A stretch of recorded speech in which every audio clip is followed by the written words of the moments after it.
जय हिंद। इस वीडियो में हम समझेंगे ट्रेन अपने ट्रैक को कैसे चेंज कर लेती है। किसी स्टेशन पर जब दो एक्सप्रेस ट्रेनें एक साथ पहुंचती हैं और एक लेट से है और एक टाइमली चल रही है तो स्टेशन मास्टर पहले किस ट्रेन को छोड़ेगा। और साथ ही आप देखे होंगे कि जब ट्रेन क्रॉस करती है तो एक बाएं हाथ में हरा झंडा लेकर क्यों दिखाया जाता है। देखिए, रेलवे ट्रैक को बिछाने का 1 किलोमीटर बिछाने का खर्चा 20 करोड़ आता है, लेकिन ये डिपेंड करता है कि रास्ते में अगर पहाड़ है या ब्रिज है तो ये खर्च बढ़ सकते हैं। इस ट्रैक को बनाने के बाद अगर आप चाहते हैं कि इसको इलेक्ट्रिक से चलाएं तो एक्स्ट्रा इलेक्ट्रिफिकेशन का खर्चा 1 करोड़ रुपए प्रति किलोमीटर आता है। देखिए, जो लोहे की पटरी गई है ना, उसको हम लोग कहते हैं रेल।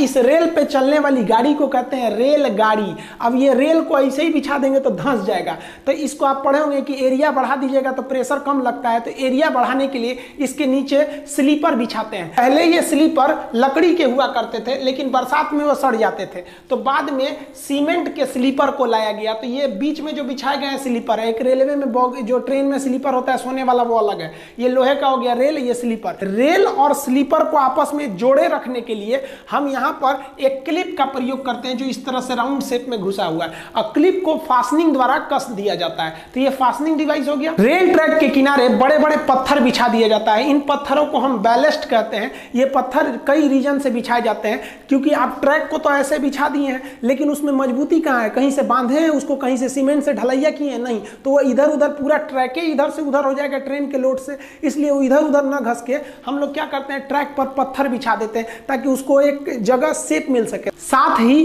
पत्थर बिछा देने से ट्रैक के नीचे की मिट्टी बरसात में खिसक के नहीं निकलती है, वरना दुर्घटना हो जाएगा। बैलेस्ट बिछा देने से इस ट्रैक पर जंगल झाड़ घास वगैरह भी नहीं निकलते हैं। लेकिन यह बैलेस्ट जो होता है ट्रेन की दबाव से नीचे से फूटने लगता है, जिसे बार बार मेंटेनेंस की जरूरत होती है। बैलेस्ट पर आप 200 किलोमीटर प्रति घंटा की रफ्तार से ज्यादा ट्रेन को नहीं ले जा सकते हैं, वरना बैलेस्ट कंपन करके हट जाएगा, ट्रैक से दुर्घटनाग्रस्त हो जाएगा। इसलिए इस बैलेस्ट की जगह पर हम कंक्रीट बैलेस्ट का प्रयोग करते हैं। पूरे सीमेंट की ढलैया कर देते हैं और उसी में ट्रेन को क्लिप फास्टनर से रेल को कस देते हैं। बुलेट ट्रेन चलाने के लिए आपको इसी कंक्रीट बैलेस्ट की जरूरत पड़ेगी। इस ट्रैक पर बुलेट ट्रेन ले ही नहीं जा सकते हैं। इस इमेज में देखेंगे तो बुलेट ट्रेन के आगे तो जो ट्रैक है उस पर तो बैलेस्ट पत्थर फेंका हुआ है। आप कहेंगे कि हम झूठ बोल रहे थे। देखिए, जब बुलेट ट्रेन स्टेशन पर खड़ी रहती है तो वहां पर बैलेस्ट बिछा सकते हैं, क्योंकि स्टेशन के पास स्पीड ज्यादा नहीं होती है या डिपो में स्पीड ज्यादा नहीं होती है। लेकिन आगे के लिए आपको इसे कंक्रीट देना ही पड़ेगा।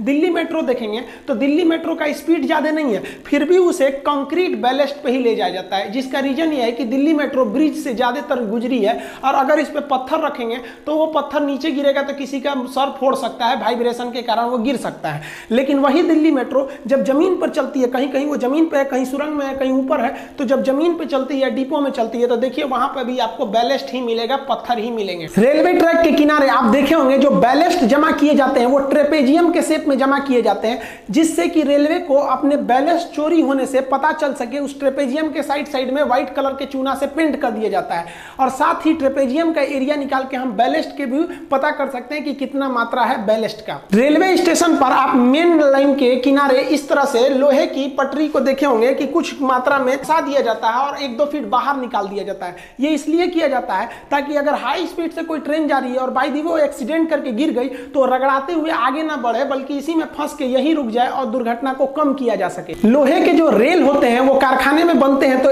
10-20 किलोमीटर लंबे नहीं बनते, वो सेक्शन टुकड़े में बनते हैं। उन्हें हम वेल्डिंग करके जोड़ देते हैं। पहले थर्मल वेल्डिंग से इसे जोड़ा जाता था। फिजिक्स के चैप्टर वेल्डिंग में हम आपको पढ़ा देंगे कि कितने तरह की वेल्डिंग होती है।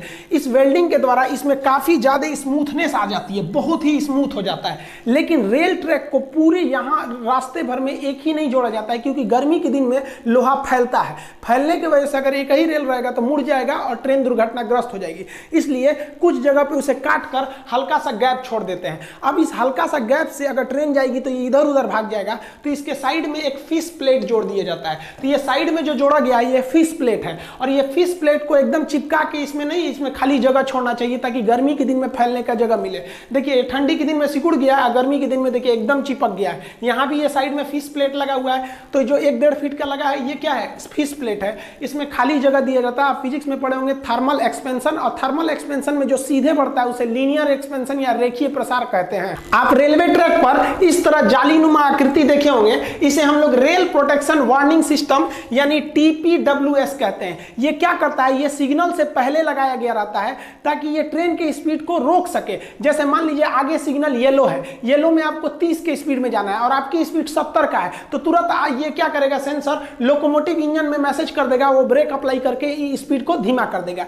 या मान लीजिए आगे का सिग्नल रेड है और इधर कोई 90 की स्पीड में ट्रेन लेके गया, तो ये समझ जाएगा सोच रहा है इतना तेज लेके जा रहा है, ठोक देगा आगे जाके, रोक दो इसको, तुरंत मैसेज कर देगा कि आगे सिग्नल रेड है, तो ब्रेक अप्लाई करके ट्रेन को रोके देगा। वहां पर रेल ट्रैक के किनारे आप इस तरह से सफेद पत्थर देखेंगे, इस पे कुछ अंक लिखा रहता है। जैसे मान लीजिए यहाँ लिख दिए 781/7। ये क्यों लिखा रहता है, ये ड्राइवर के लिए लिखा रहता है कि अगर ड्राइवर ट्रेन को लेके जा रहा है और उसे ट्रैक में कोई गड़बड़ी दिखाई देती है, तो उसे गांव शहर का पता नहीं रहता है कि कहां से गुजर रहे हैं, तो वो तुरंत इसी नंबर को देख के इन्फॉर्म करता है कि 781/7 के पास हमने एक गड़बड़ी देखा था, आप उसको तुरंत ठीक कीजिए। वरना ड्राइवर को क्या पता कि किस गांव से निकला है वो। साथ ही इस पत्थर को थोड़ी दूरी पर लगाया जाता है ट्रैक के, ताकि इससे भी ये भी पता चल जाए कि कहां तक रेलवे की जमीन है। इस पत्थर के अंदर का जमीन रेलवे का, बाहर की जमीन वह गांव की जिसकी जमीन है उसकी हो जाती है। देखिए रेलवे में जो हम एक शहर से दूसरे शहर जाते हैं वो मेन लाइन के थ्रू जाते हैं, ये मेन लाइन सीधे गई रहती है। लेकिन जब स्टेशन पे ट्रेन आती है तो ये कई सारे लूप लाइन के थ्रू आती है। इस लूप लाइन पे हम आराम से चढ़ सकें इसलिए इसके किनारे प्लेटफॉर्म बना दिए जाते हैं।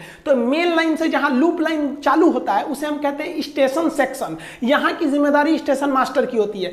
इसके बाहर जब मेन लाइन चला जाता है उसे कहते हैं ब्लॉक सेक्शन, उसके ट्रेन किधर गई ये स्टेशन मास्टर को नहीं पता है, ये कंट्रोलर को पता होता है। कंट्रोलर ट्रेन को ले आता है ब्लॉक सेक्शन से मेन लाइन के थ्रू और यहां पर स्टेशन मास्टर को हैंडओवर कर देता है कि तुम अपने हिसाब से प्लेटफॉर्म देखो कौन सा लूप लाइन खाली है और वहां ट्रेन को ले लो। तब स्टेशन मास्टर पॉइंट मशीन द्वारा इसके ट्रैक को चेंज करता है, कैसे पटरी चेंज करता है उसे अपने प्लेटफॉर्म पर लेता है। देखिए यहां लूप लाइन में एक खतरा हो सकता है। मान लिया कि ये मेन लाइन है, इस मेन लाइन से कोई ट्रेन आई है और इधर लूप लाइन में गई, लूप लाइन में गई और ये जो इसका ड्राइवर है ये पहले ही रोक दिया थोड़ा आगे अपने हिसाब से कि भैया हम रोक दिए, और ये ट्रेन लंबी होने की वजह से इसका पिछला हिस्सा अभी मेन लाइन पर ही है। अब आप बताइए इसका पिछला हिस्सा मेन लाइन पर है और आगे से कोई ट्रेन आ रही है, स्टेशन मास्टर उसको कहा कि भाई तुम्हारा स्टॉपेज यहाँ नहीं है, तुम सुपर फास्ट हो निकलो यहाँ से, तो ये यहाँ से आएगी या धड़ाक से इसके पिछला हिस्सा को मार के तोड़ के निकल जाएगी। तो इसको जरूरी है कि कोई भी ट्रेन प्रॉपरली लूप लाइन के अंदर घुस के स्टेशन सेक्शन पे खड़ी रहे, न कि मेन लाइन पे खड़ी रहे। तो इसकी पहचान कैसे किया जाएगा, तो गार्ड इसकी पहचान करता है। गार्ड को कैसे पता चलेगा कि हाँ भैया हम प्रॉपर स्टेशन पे घुस चुके हैं, तो इसके लिए वहां एक FM लिखा रहता है जिसे हम कहते हैं फॉलिंग मार्क। आप देखे होंगे ट्रेन के ट्रैक के किनारे, तो जो गार्ड का डिब्बा है वो इस FM के अंदर रहना चाहिए। अगर इस FM के बाहर है तो समझ जाइए वो ससुरा लूप सेक्शन पे नहीं है, वो मेन लाइन पे है, कोई ना आगे पीछे आके इनको थूर के चल जाएगा। कभी कभी आप देखे होंगे कि ड्राइवर जो होता है ना ट्रेन का, वो पहले ही ब्रेक लगा देता है और गार्ड से कहता है चेक करिए तो क्या है, तो गार्ड देखता है FM किधर है, देखता है अरे ससुरा FM तो अभी अगवे है, कहता है आगे ले आगे ले आगे ले, अभी ठोक देगा कोनो पीछे से ले आके। तो ड्राइवर जो होता है ना फिर ट्रेन को थोड़ा दूर चला के रोक देता है, तो प्लेटफॉर्म के लोग घबरा जाते हैं, ये माई चला दिलो रे, अरे भाई वो अभी एडजस्ट कर रहा है।